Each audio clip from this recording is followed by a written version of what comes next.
This program is brought to you by the partners of A Rood Awakening International. Help others find truth. Support A Rood Awakening International today. The Word of YeHoVaH is perfect, but the stuff it's written on is not. Torah scrolls are written on animal skins, as you may know. So what happens if the animal has a blemish or a bump? Nehemia Gordon and Keith Johnson share some fascinating facts about Keith's scroll and the traditions that led to its curious oddities. Because it's the end of the sixth day, the sun is set, and this is Shabbat Night Live.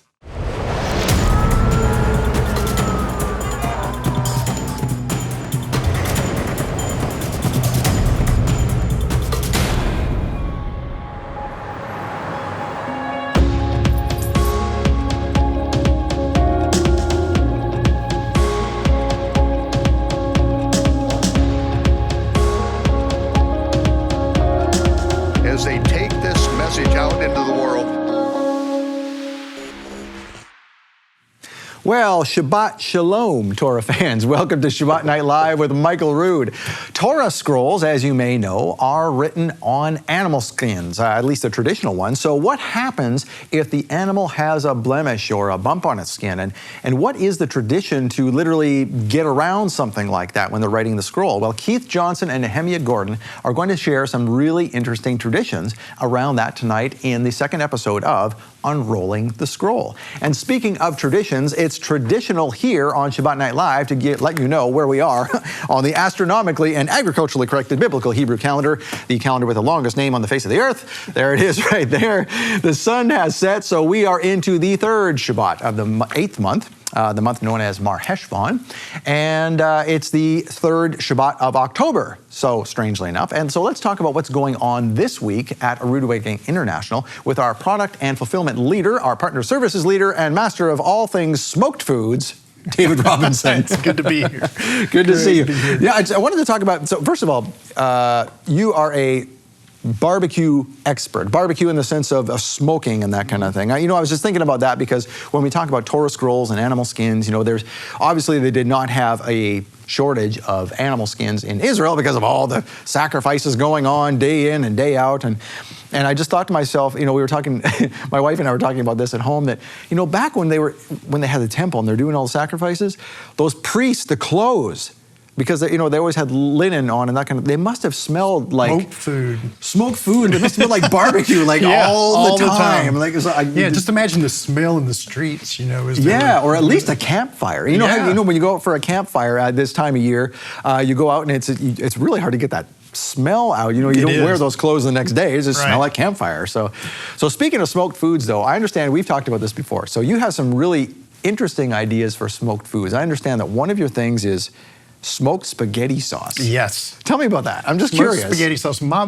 wife, I'm going to say right now, is the chef. I'm the outdoor guy, the smoker, and I do all. So the things that she perfects, like spaghetti sauce and so forth, I will add smoke to it. So I'll put it in my smoker and a couple of woods that a lot of people don't really use that much is I use a cranberry wood. Okay. And for smoking spaghetti sauce, you don't want a really harsh tasting wood like white oak or mesquite, something like that. So use pecan or peach. Really? Yeah. Okay. I had no idea. See, I don't do that kind of thing, so I don't recognize that the different woods make that. Oh, it does make a huge difference. What kind of sweetness to it? For me, well, it's just it's just the level of smoke flavor, I guess you could say, where mesquite is more for, like burger, steak, and stuff like that.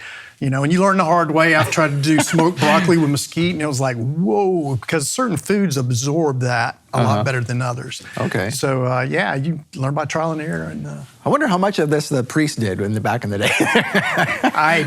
They could we smoke today? They definitely smelt like smoke. Yeah, unreal. All right, well, just something interesting. It has nothing to do with what you do here at Rood Awakening, but that's something you do as a pastime, I do make food and bring it here for certain people. Oh, yeah, okay. Very good. So how do you smoke a spaghetti sauce? I meant to ask you that in the first place. I just have it in a pan. In a pan? My smoker's large enough that once she's perfected it, and then I take it out, and then I just lightly smoke it. So they have lots of surface area for it for the smoke to get at? The bigger the surface area when you smoke something Very like interesting. that. All right. Speaking of big time, so we've got a big time game that we like to talk about here at Rood Awakening. It's called Bible Stumpers. It's a big, popular game. I think we've run out a couple of times of this stuff. Yeah. It's so popular. We now have 4 volumes of this game. It's basically like a Trivial Pursuit. It's just 4 sets of cards, just like playing card type of things, with Bible questions on them. Developed by our esteemed professor here at Rood Awakening, Dr. Dean. And Dr. Dean has come up with these questions, so you know they're good ones. But he made them tame enough where that 10-year-old kids can answer them. They get it. So and there's 50 per set, so you have 50 questions per set, and there's going to be 6 sets. There's going to be 6 sets by the time we get to something that's happening at the end of November. Let's just say that. We'll just keep it at that. Yep. But right now, we have 4 sets available right now. So there's 200 questions available right now. Perfect gift for Hanukkah, especially if you're going somewhere, because this is a great thing to bring in the car. Right. Yeah, exactly. In the car, in the hotel room. Yeah. Just it's a lot of fun. Yep. And it's and you can keep score. Yep. You have to do it on paper, but if you're from a competitive family like I am, you got to keep score. Yeah, exactly. Now, we like to keep score with folks who contribute to this ministry. We like to say, you know what, you count. Thank you so much for doing it, because it's folks like you that enable us to keep doing this on Shabbat Night Live. Right. Not talking about smoked foods, but for bringing on Nehemia Gordon and Keith Johnson. That's the important part. Right. And in order to do that, we like to say thank you with a gift, what we call the love gift.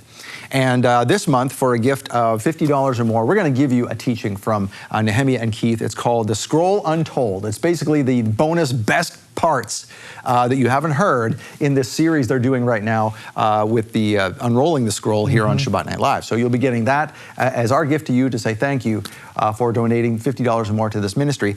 And secondly, speaking of Hanukkah, if you donate $50 or $100 or more, you'll get the teaching and this blanket over here. That's right. And if you'd like to have this blanket, great, keep it in your house. But if you'd like to give it for a Hanukkah gift to somebody, this would be even better.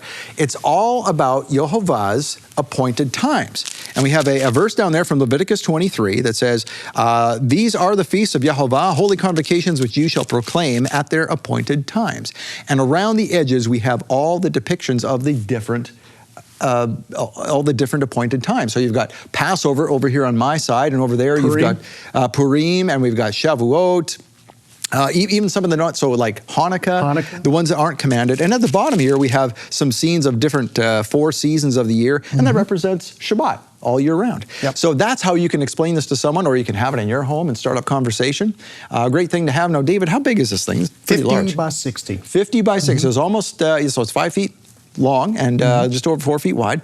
So that is a great thing to have in the house. You can give that away if you like for a Hanukkah, or keep it for yourself. That's right. And for a gift of $300. Very comfortable too. It's very soft. Yeah, it's like, what do they call it? Microfiber? Microfiber. Yeah, that's really nice.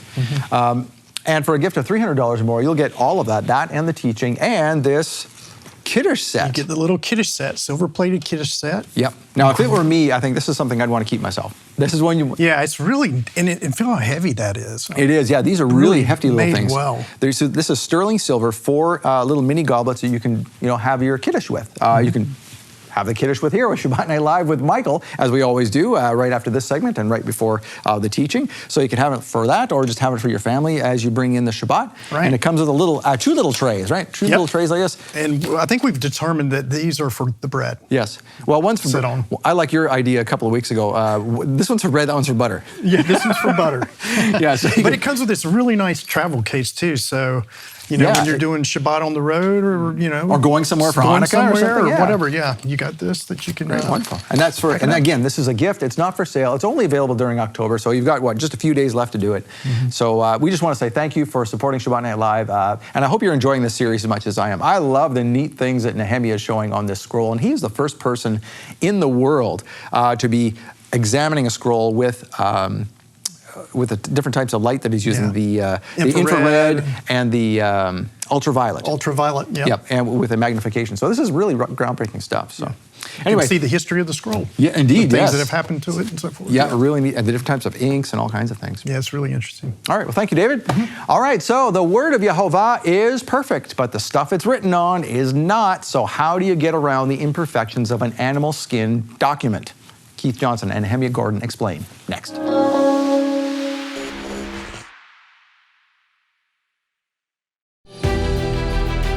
When Keith Johnson purchased a centuries-old scroll, he got more than he bargained for.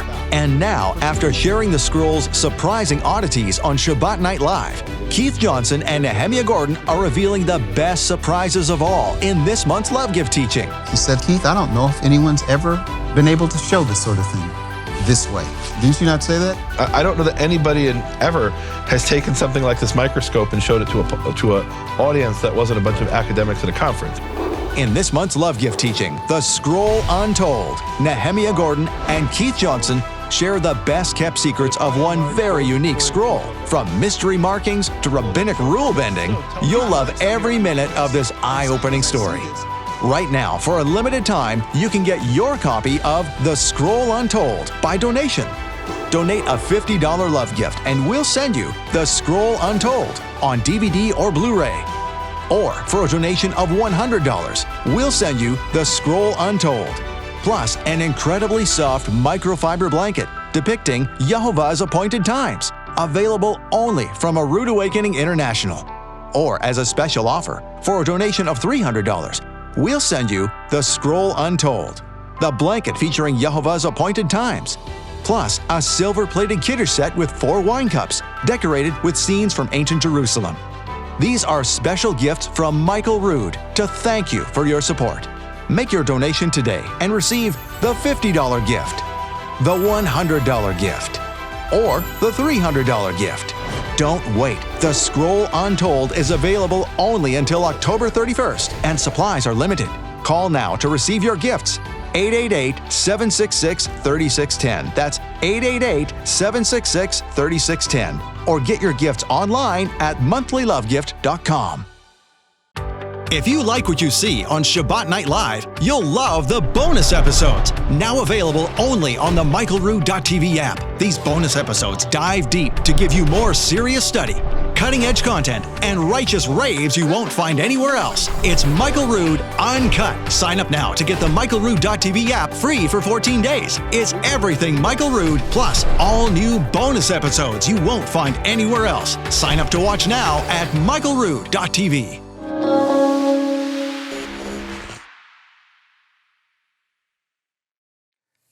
The traditions that we have in modern-day Judaism remind us of what we did in the temple, and some of these traditions go back long before the temple in Jerusalem. It reminds us of when Melchizedek, the king of righteousness, brought forth bread and wine to Abraham when he came back from the slaughter of kings, and Melchizedek, the Melchizedek, the king of righteousness, blessed the Most High with the blessing that Abraham then taught to his son Isaac and then was passed down through the generations. Yeshua said, Abraham saw my day and he rejoiced. He gave 1/10 of everything because he saw the broken body and the shed blood. Melchizedek, as Abraham and all of his offspring, then continue to say this prayer of sanctification. Baruch atah YeHoVaH, Eloheinu melech ha'olam, hamotzi lechem mi'haaretz. Blessed are you, YeHoVaH, our God, King of the universe, who brings forth bread from the earth. And Yeshua said, this bread represents my body, which will be broken for you. And this is what Yeshua said the last night that he was with his disciples. This represents his broken body that was broken for us. And then the blessing of the wine. Baruch atah YeHoVaH, Eloheinu melech ha'olam, borei peri hagafen. Blessed are you, YeHoVaH, our God, King of the universe, creator of the fruit of the vine. And Yeshua said, this is a renewed covenant, which will be paid for in my blood. As often as you do this in remembrance of me.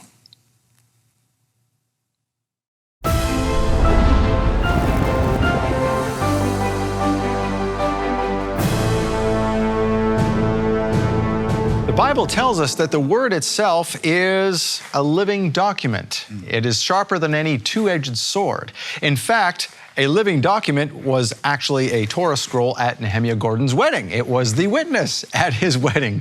So what else can this Torah scroll tell us just by being revealed? Nehemia Gordon, Keith Johnson, welcome back to Shabbat Night Live. Thanks. We're so excited to be here. We were talking last week. We teased it up. We said we were going to take the cover off the scroll and literally look at this thing. This is the scroll that was at your wedding that brought you two and Michael Rood together. The whole story we shared last week, but we are nowhere near the end of the story. So, gentlemen, why don't we take the cover off this? And I'll tell you what, Scott. One of the things that's so interesting about this scroll is, like, again, it has its own story. It's been more places than I've ever been, right? Yeah. One of the things that we did when Nehemia came is when we unrolled it, you had a chance to actually do some research with it, which he's going to talk about in just a second. But there was something that happened when I went to Israel after I was removed from TV because of the scroll and the two witnesses. And that was, as we were together, he had access to people, some of the top scholars in the world. And he said to me, Keith, listen, I want to take you to two scholars, the top scholar in Aramaic, the top scholar regarding the Masoretic text. And he literally took me up the mountain and sat down with these two scholars. On the way up the mountain, he said, so Keith, you're talking about the name, what about the other T's? What does he mean? The Torah, the Tetragrammaton, and time. These are the three things I've been focusing on. Okay. That's why I went to Israel, God's time, God's Torah, God's Tetragrammaton, his name. And what's been so powerful and why this is important to me, even with Michael, is that Michael was in that process with us. The first thing that we were addressing when we came here was the name.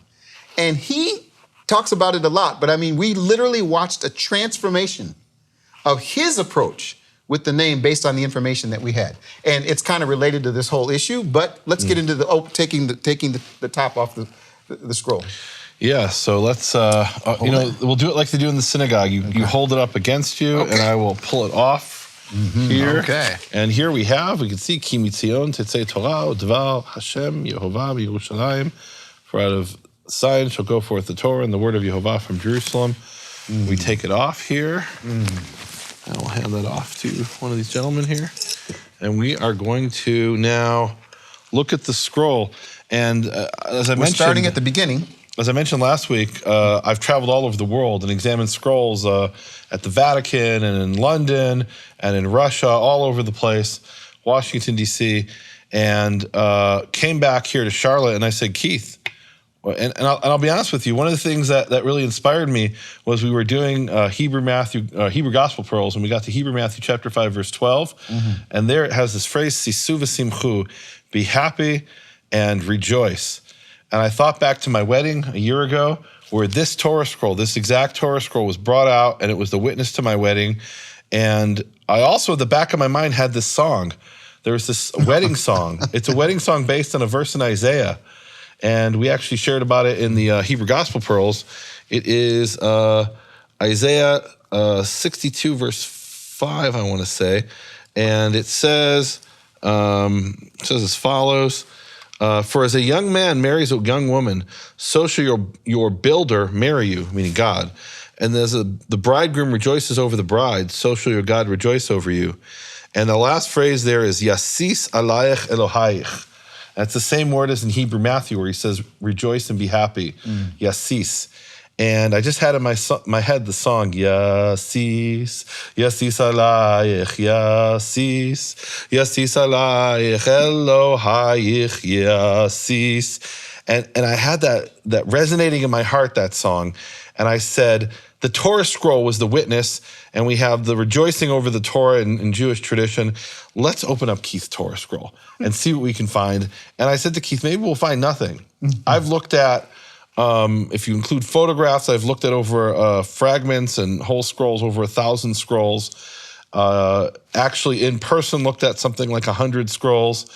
And actually, no, it's definitely more, because in one place I looked at 99 Torah scrolls and 2 Haftarot scrolls, so it must be 200 scrolls. I don't even know the number. I've lost count. At one place in London, the Memorial Scrolls Trust, I looked at 101 scrolls, 99 of which were Torah scrolls, and 2 of them were what are called prophet scrolls or Haftarot scrolls. And so I've looked at, I don't even know how many scrolls. And I thought, let's do it. And sometimes you look at the scroll and there's nothing all that interesting. It's just like every other scroll, right? Other times you look at the scroll and you're like, wow, I've never seen anything like that. So let's open it up. As we're preparing to open up the scroll, I'm saying to myself, if there's one thing in there, that's enough. Yeah. So we're at the beginning. We're starting at the beginning of the scroll. Yeah, and there's this tradition, and can we get over to the overhead here? This is some new technology, guys, that we're experimenting with. So we're actually, can you hold that there? So here we have the first section of the Torah, the first column. Torah scrolls are broken up into sheets, and then the sheets, they don't have pages, they're sheets. And a sheet is a piece of parchment. And then the sheets are broken up into columns. And there is this tradition in writing Torah scrolls to write what is called Vavei Ha'amudim, which is the vavs of the columns. But it's a play on words. It's a word pun because it also means the hooks of the pillars, referring to this feature in the tabernacle. And you can see here this Torah scroll, by and large, not entirely, but it by and large goes according to Vavei Ha'amudim, Vav, Vav, Vav, meaning there's a Vav at the beginning of each column. Wow. And in fact, in this Torah scroll, it's not only a Vav at the beginning of the column, it's a Vav at the beginning of a verse. So those are two different traditions that have been combined, that each column begins with the beginning of a verse and each column begins with a Vav. But you've got a problem. You can't have every Torah scroll begin with, you can't have every column begin with a Vav, because the first column of the Torah is, Keith, can you read for us? Bereshit bara Elohim et hashemayim ve'et haaretz. Okay, so the first word is Bereshit, begins with a bat. So it can't be a Vav. So there's a separate tradition unrelated to Vavei Ha'amudim, probably possibly older than Vavei Ha'amudim, meaning every column beginning with Vav. The other tradition is to begin 6 specific columns with 6 letters that spell out Bet, Yud, He, Shin, Mem, Vav, which is the phrase B'Yah Shemo, in Yah, his name. Now, every Torah scroll in the world begins with a bet because Bereshit. Not every Torah scroll begins, not begins, but they begin a column. Not everyone does B'Yah Shemo. Most do it. They certainly do it for 2 specific passages other than Bereshit that maybe we'll have a chance to look at. But here, the first thing we notice is Vavei Ha'amudim, the Vavs at the beginning of the columns, right? You have all these kinds of rules and regulations. And as I was looking at this scroll, I'm at Keith's house. I'm sitting in his living room. Let's roll it. Let's get this in the center here, Keith. As I'm rolling it, I all of a sudden see this hole. And let's just see if we can It's a zoom literal in. hole in the... This is a holy scroll, and it's literally a hole. If we can zoom in there, that would be lovely. I want to show the people the hole. Because look, one of the things I love that I do in my research is I'm looking for things related to God's name. And so I call this a twofer. Can we zoom in a little bit more, do you think? There we are. Excellent. This is some experimental technology we're working with here, guys. And our jib operator is extremely talented. Impressive. He's That holding is this impressive. in place with his Wow. manually. Yes. So here we have the verse, and it says, Vayomer lo YeHoVaH, and YeHoVaH said to him, Lachen kol horeg Kain, anyone who kills Kain, shivatayim yukam, he will be avenged 7-fold. Vayasem YeHoVaH leKain, and YeHoVaH placed for Kain, ot levilti hakoto, what does that say? I can't even read it there. Oh, there we go. Levilti hamet oto kol motzo, so that anybody who finds Kain, YeHoVaH placed a sign for Cain, the words are in a different order, to not kill him, anyone who finds him. Okay, and then here's an interesting thing. After the end of the verse, there's this little space. And there's actually more than a space, as we'll see in a minute. But what caught my attention first off was this hole. And why is there a hole? Why is this a holy scroll? Pun intended and not. What's the hole? So this is an animal skin. And the animal had a hole. What kind of hole? Maybe he had some kind of blemish in his skin. Maybe, in other words, when he was alive, it might not have been a hole. It might have been a mole or something like that. And when you slaughter the animal and you cut out the different sheets, then you stretch them out, just like preparing leather, except leather, you dye it with tannins. And here you do something a little bit different. You stretch it out and you salt it and you actually dye it with something called gallnuts. Gallnuts are a really interesting thing. They're actually, gallnuts are this thing where you have a certain type of tree that grows in Israel and in Syria, and it gets infected by a wasp. And then the tree puts out this protective layer to envelop that wasp infestation or the egg of the wasp, and it surrounds it, and that is called a gallnut. And it's very high in certain chemicals, and they use that first of all, to create the ink, not all inks, but some inks, and they also use it to create, to tan some of the hides, tan some of the skins. So in any event, here you have a hole. So this was probably a mole, and when they stretch it out, and then they start scraping it to make it flat and smooth. And when they scrape it, the mole comes off, and you've got a hole. And then the scribe says, well, what do I do here? I wrote Vayasem, and now I got to the word YeHoVaH, and I can't fit it in based on its regular size before the hole. So he squeezes it in. And if you notice, this YeHoVaH is smaller than this YeHoVaH and every other instance of YeHoVaH because he squeezed it in before the hole. He even kind of squeezes it a little bit above and to the right because he wants to, like, he's making it smaller and sort of like squished up into this corner in a sense. And there's several layers of why he does this. And that's what's really cool. So what we have going on is that there's a commandment in the Torah, and the commandment has nothing to do with writing God's name around holes or anything like that, but that's how it was understood. And let's look at the verse. It's Leviticus chapter 24, verse 16. If we talk about nothing else, Scott, but Leviticus 24:13, then I'll be very blessed. We can always do more. Verses 15 and 16. So this is the man who's the son of the Egyptian woman, and he curses God, we're told. And let's actually go a little bit higher up. It says 24:11, and it says, and he uttered or cursed, depending on how you translate it, and the son of the Israelite woman cursed or uttered the name, and he cursed. Right? He did two things. He spoke the name explicitly, and he cursed. Okay? And then, in other words, there's two ways that you can curse when you're talking about God. You can just, and this is actually a conversation I have with a lot of Christians. They say, Nehemia, you're always taking the name of the Lord in vain. And I say, well, and they mean G-O-D. And I'm like, well, no, I'm not. Taking the name in vain in the Ten Commandments, in Exodus and Deuteronomy, what that means is to speak falsely in that name to make a false oath. That's the ancient Jewish interpretation and even the modern Jewish translation of, for example, the JPS, and it's the correct interpretation of that passage. To speak a name in vain means to speak it falsely, right? It doesn't mean I stubbed my toe and I said, OMG, right? That's not what it means to take the name of God in vain. What there is a very strong prohibition against in the Torah is to curse God's name. So we saw the man, if I translate literally, it says Vayikov, and he explicitly uttered the name of YeHoVaH, and he cursed. So he did two things. You can curse without mentioning YeHoVaH's name. You can mention YeHoVaH's name without cursing. But if you do those together, cursing YeHoVaH's name, that is punishable by death in the Torah. So here we're told that in Leviticus 24:15, and to the children of Israel speak, saying, any man who curses his God shall bear his sin. Right? You don't get executed for cursing your God. What does that mean? If I say, and I'm not saying this is an example, if I say, cursed be, and then I say a generic title like Elohim, God, Lord, Adonai, according to the Torah, I bear my sin, I will face God on the day of judgment. However, if I say cursed be, while explicitly uttering the name, I get stoned to death according to the Torah. It says in verse 16, V'nokev shem YeHoVaH mot yumat.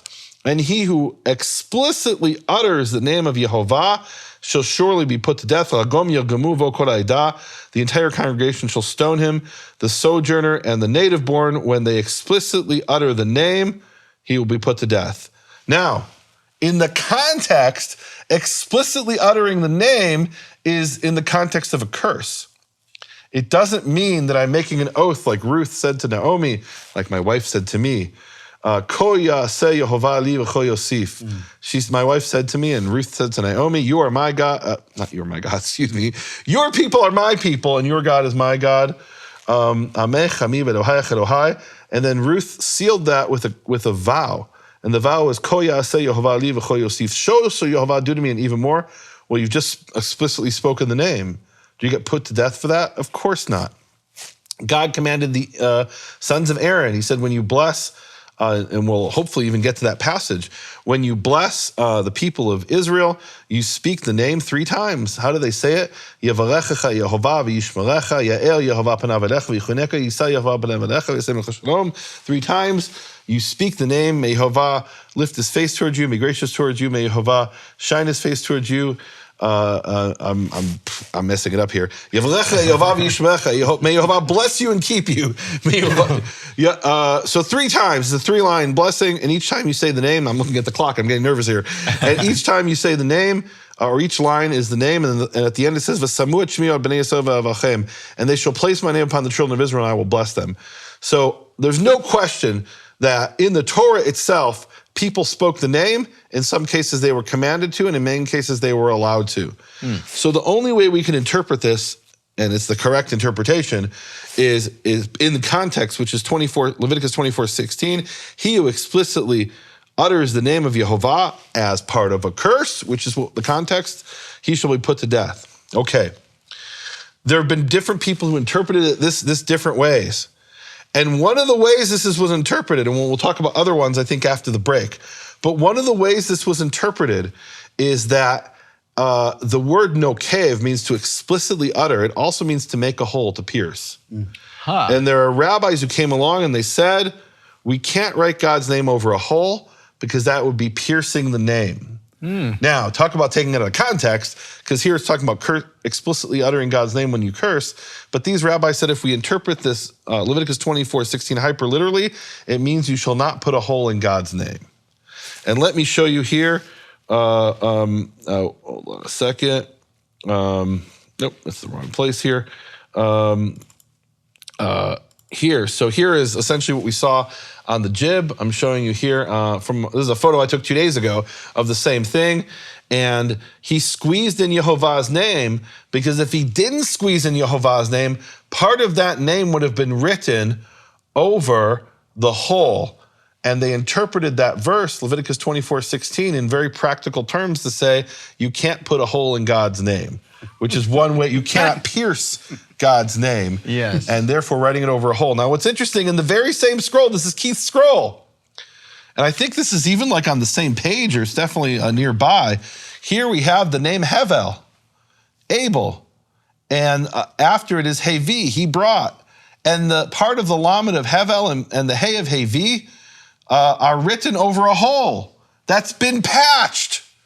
And so they had no problem writing other words over the hole, but when it came to God's name, they avoided that because of this idea of piercing God's name. And how do I know this is a patch? Well, on Keith's scroll, I looked at the back, and you can see the back of the patch. So throughout the scroll, we have things like that. Whenever there was a hole in the animal, sometimes the hole was caused by preparing the parchment. Sometimes it was inherent to the animal. And sometimes it was when they scraped the parchment, they would use a sharp implement to scrape it and to prepare it to make it smooth, and that would make holes. And so if it's something that's not God's name, you can write it over the hole. If it's God's name itself, they wanted to avoid that because of their interpretation of Leviticus 24:16. Wow, interesting stuff. Gosh. There's so much more. You have to respect that kind of care and attention and reverence for YeHoVaH's name. Absolutely. It came from a good place. It came from a place of honor, that God's name is so holy that we want to protect it in all these different ways. And one of the ways to protect it is, for example, there was one rule that said, according to some rabbis, it was debated, they said, if you erase a bunch of letters, you can't write God's name over that erasure because now the parchment's dirty. And other rabbis said, no, you should write it over the erasure, and you should write other words above the line, right? Let's say you forgot God's name. There's all kinds of discussions about this. And all of this really, you're right, was out of a reverence for God's name, a deep, profound reverence, which led to these all kinds of rules and regulations to safeguard it. Well, no pun intended, but we have not begun to scratch the surface of this scroll. So that's terrible. I'm sorry. Barely put a hole in the matter. I didn't get to give my devotion that happened and why we got. We're going to get it in part 2. We're coming back after the break. We're going to come back. Yeah, don't worry about it. Geez, I got nervous. All right, well, if you're having as much fun with this as we are, come back and see us in a couple of minutes. We're going to give you a couple of minutes to say thank you, and would you consider donating to this program, because that's how this works. That's the only way you're seeing this, the only way you're seeing this amazing scroll. And these gentlemen have told me things about the scroll off camera that I can't wait to get into. So there's a lot more to come yet. So come back in a couple of minutes. Thank you in advance for supporting this ministry. It brings Keith and Nehemia here and allows you and others to see this. So thank you in advance.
Thank you for your support of Shabbat Night Live. It's because of you we get to share really neat things about this scroll. This scroll in particular, we were talking about Leviticus, and there's more to tell about this scroll and Leviticus. So the morning after Nehemia comes to my house, he shares about this hole. And when I saw the hole, it stopped for me. Everyone else is wanting to look more and more and more, and I wanted to do my dance. It was as if I was back in Israel. If you didn't see last week's Shabbat Night Live, it's where Nehemia and I and Michael first unrolled the scroll. I said to Nehemia, we got to call this unrolling the scroll again. Because when he unrolls it this time, I don't know that that's there. I've never seen it. I wouldn't know what it was. Right. I didn't know about this whole issue of Leviticus 24. So think of this, Scott. The first time Nehemia and I opened the scroll, it's Leviticus 23, God's time. The second time we opened the scroll, it's Leviticus 24, God's name. And this is something that we have been dealing with for now over, it's well over a decade. It's been since 2002. He was the first person that when I sat down with him, I asked him a question. I'm with Michael at his house. We're sitting at the next day. It's the day after he's seen the scroll, and he's a little wondering, like, who is this guy, right? So now we're sitting across from the place where God placed his name forever, the Temple Mount. I asked Nehemia a question. I said, can you tell me anything about the name of God? He said, do you have a piece of paper and pencil? I said, yes, piece of paper. He writes, Yud, Hey, Vav, Hey. And he goes on and he talks and he says, according to the oldest, most complete Hebrew manuscripts in the world, which, by the way, I brought to that television station, which are the basis for their Bibles, and they said, we can't have those manuscripts there. It would be pronounced YeHoVaH. Now, because I have a witness here, here's what happened. As soon as Nehemia says YeHoVaH, there's a man standing in front of us with a huge shofar. Was it not huge? And the guy, Nehemia says the name, and the guy blows the shofar twice. I happen to have it recorded. Ask me where the tape is. I have no idea. But it happened, did it not? And that started a process, Scott, of just being what I call, Jeremiah says, it was like fire caught up. If I do not speak in your name, it's like it's burning in my soul. So we wrote a book together, A Prayer to Our Father, Hebrew Origins of the Lord's Prayer. Great book, went around the world talking about it, came here, talked about it, but there's a phrase where Yeshua says, Yitkadesh Shimcha, your name be sanctified. So I go to Nehemia, I said, okay, Nehemia, Second book's going to be on this phrase. And this is one of our big arguments. I said, Nehemia, we got to write about this. And he says, Keith, if we write about that specifically, we're not invited anywhere. It was a huge, we went back and forth. And I said, Nehemia, I just feel strongly we got to do this. Here's what the hidden secret is I can tell on Shabbat Night Live. My ultimate goal for writing this book was to make him jealous. Why? I wanted Nehemia to write about the name of God, and he wouldn't write it with me. So I said, if I write it, eventually he'll come up with another book. Guess what, Scott? It happened just the way I planned. I had to write my book when I was ready to write my book. He had to write his book. Hold on before. Yeah. Let me just say this. So Leviticus 24, one of the things that I do in this book is there's not so much about pronunciation. It's giving people the background. So I'm praying the other day. He tells me about this word. I look in my book, and sure enough, there's a whole thing about blaspheming the name. A really important issue that's been mistranslated historically. Oh, it's a complete mistranslation. Mistranslated completely. It's not blaspheming at all. It's nothing to do with it. Yeah. So my point is, when this scroll opens up, Scott, and I see this, I don't know. I didn't connect the two. It takes me a little while. Getting older, I lost my glasses, etc. I go to this page. Let me just read one little small thing, and then I'm going to turn it over because we're going to ask a question. The age of this scroll and where it came from. Okay. I call this the second fire-fueling passage may not be as well known as the third commandment, but the interpretation and application have reached beyond the walls of synagogues and churches. This passage must be examined according to what I consider the most underused concept in the study of Scripture, context. It was this word where I had to also call Nehemia, because the JPS does something really interesting. The Jewish Publication Society, they translate the verse, and there's one little word I think it's the word also, that the JPS puts in there. So I'm not going to go into that right now, because what I really want to get to is this. I really feel like this is the second act on this scroll. The first act, me, Michael, and Nehemia. The second act, we're back to it again. And I will tell you, I've sent a message to Michael. I sent him a message. Okay. A couple weeks ago. I said, Michael, when you get back, it's time for us to do a conference again on the name of God. And he said, if Yah's willing. And I believe, Nehemia, that in terms of the information that's come since this happened, it's taken things to a completely different level. The amount of places where it's been found, the work that Nehemia and his group has done, it literally has changed everything. So what I stepped out in by faith has now been confirmed in a really, really powerful way. After this was done, I asked Nehemia, well, what do you think on the age? And this changes the game again. Now, before you get to the age, I don't want to leave Leviticus 24:16. Okay, excellent, excellent. So Leviticus 24:16 in let's say the NRSV, for example, has one who blasphemes the name of the Lord shall be put to death. It doesn't say blasphemes at all. What it says is one who explicitly utters the name of YeHoVaH, and the context there is a curse. Now, I've had people say to me, well, Nehemia, of course you speak the name because you're not a rabbinical Jew, you're a Karaite, and the Karaites think it's YeHoVaH. Actually, no, they don't. The position of, I mentioned this in my book, Shattering Conspiracy of Silence. That's my book on that I've written about the name and other things. Amen. And I explain there that the position of many Karaites is, well, we just don't have a tradition to speak the name, so we don't do it. And the position of other Karaites is, well, it's not a matter of we don't have a tradition, it's actually forbidden. And there was a 9th century Karaite named Daniel al-Kumasi, and he argued that it was based on this verse, Leviticus 24:16. He said, if you speak God's name, you're to be put to death, so it's forbidden to speak it. But then he says something profound. He says, don't rely on what I say. Go study the scriptures for yourself and decide based on your own discernment rather than blindly following what I say. And I did what he suggested, and I did not accept that conclusion that he had. I said in the context, clearly, it means to speak God's name when you're cursing, and that's what the JPS does. Translates, if he also pronounces the name, also there is while you're cursing God's name. And where do they get the word also? They didn't just make it up. They take that from the Vav. Amen. You have the letter Vav in Hebrew has so many different meanings. It literally means also, but it also can mean also. The Vav can also mean also. It can mean but. It can mean or. It can mean all kinds of other things. And in the context, they say this has to be referring to, in the context of a curse, Therefore, it has a sense of something like also. Also, meaning in addition to cursing God, you then speak the name, then you're to be put to death. That is the meaning in its context of Leviticus 24:16. Now, Keith asked me the question, where is this Torah scroll from? And I've been traveling around the world studying Torah scrolls, and I've learned a whole lot about Torah scrolls, but dating a Torah scroll and identifying where it came from can be very, very challenging. And especially if it's a relatively late Torah scroll. And what do I mean by relatively late? Although even early ones. There's this project that was established in Israel decades ago called the Hebrew Paleography Project. And they traveled around the world and they studied Bible, or not just Bible, they studied Hebrew manuscripts of all kinds, not just Bible manuscripts. And they looked for manuscripts where the date was included in the manuscript. And what do I mean by that? The scribe would finish writing, and he would say, this was completed on the 5th day of Tevet, the year 5200, right? Which is 5200 according to the rabbinical calendar. Right now, we're in the year 5781 in the rabbinical calendar. They say that's Anno Mundi from creation. Michael has a different reckoning. Myself, I don't know exactly. I say give or take 250 years, right? It's approximately right. So they traveled around, they documented all the manuscripts in the world, Bible and non-Bible, to see what the date was and what the script looked like. And that's the science of paleography. It's not an exact science, though. And then to make matters worse, they said, well, we can't look at all the manuscripts in the world. They're still making Torah scrolls. We'll never be done. And they said, we're going to look only up until the year 1540. Why 1540?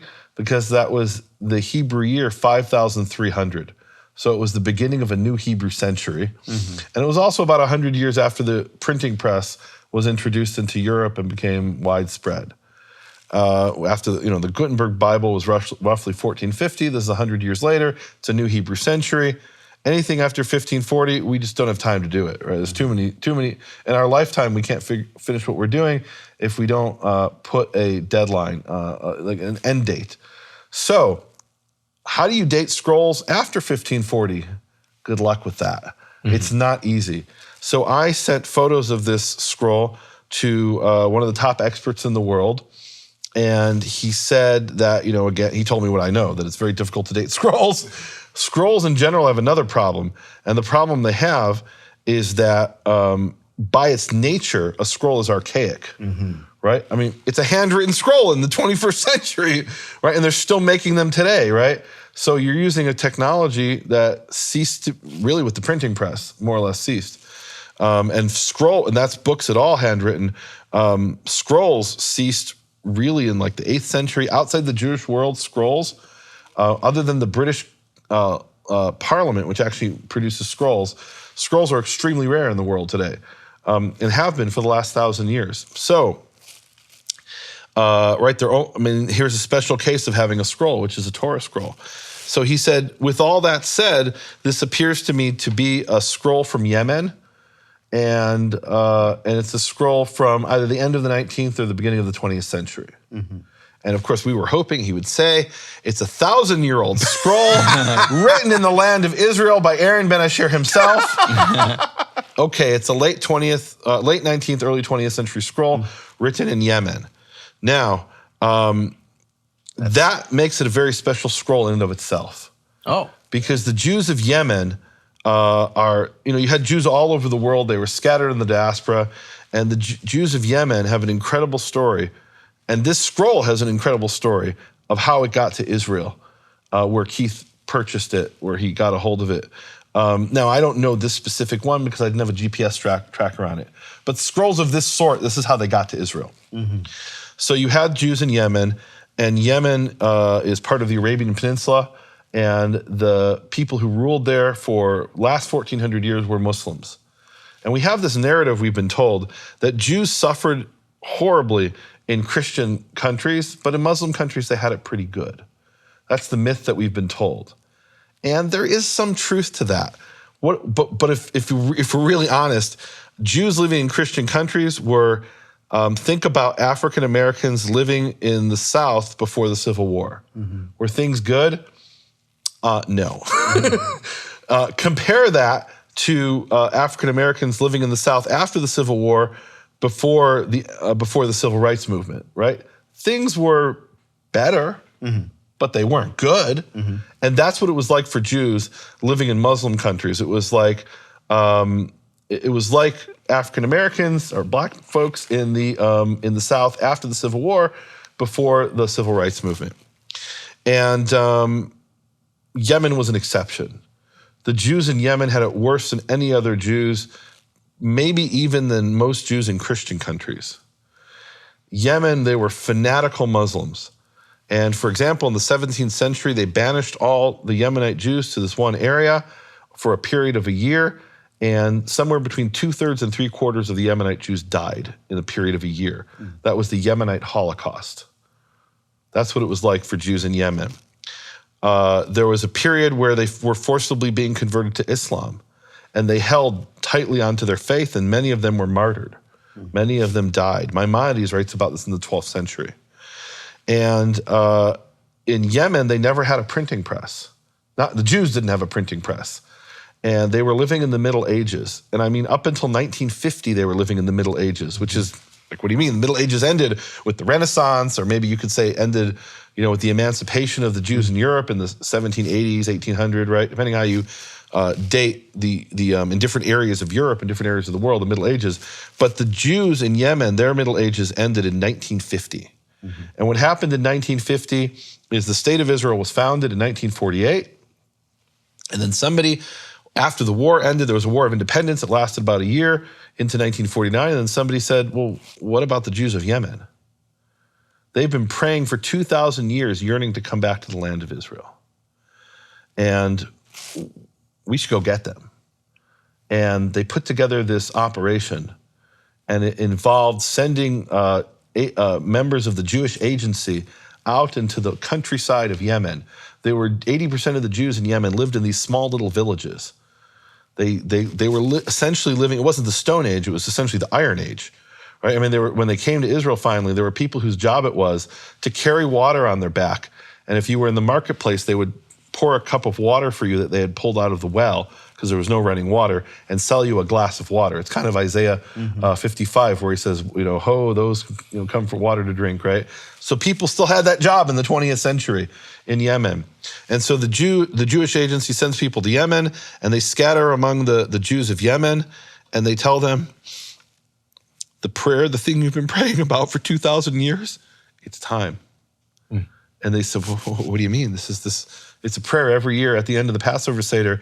Bashana haba b'Yerushalayim, next year in Jerusalem. You're telling us it's not next year, it's this year. It's now. They said, we need you to come to the airfield in this big city, and we're going to fly you there. They said, what? They said, you know the story about the magic carpets? We're going to take you on a magic carpet. We're going to fly you to Israel. I get emotional about this because they couldn't understand what an airplane was. And it was called Operation Magic Carpet. And they airlifted most of the Yemenite Jews, brought them to Israel. And when they left, they said, look, you don't have time. There's no time to pack. Don't take that big thing you carry on your back for the water. You won't need that, right? Your camel, you're not going to need the camel.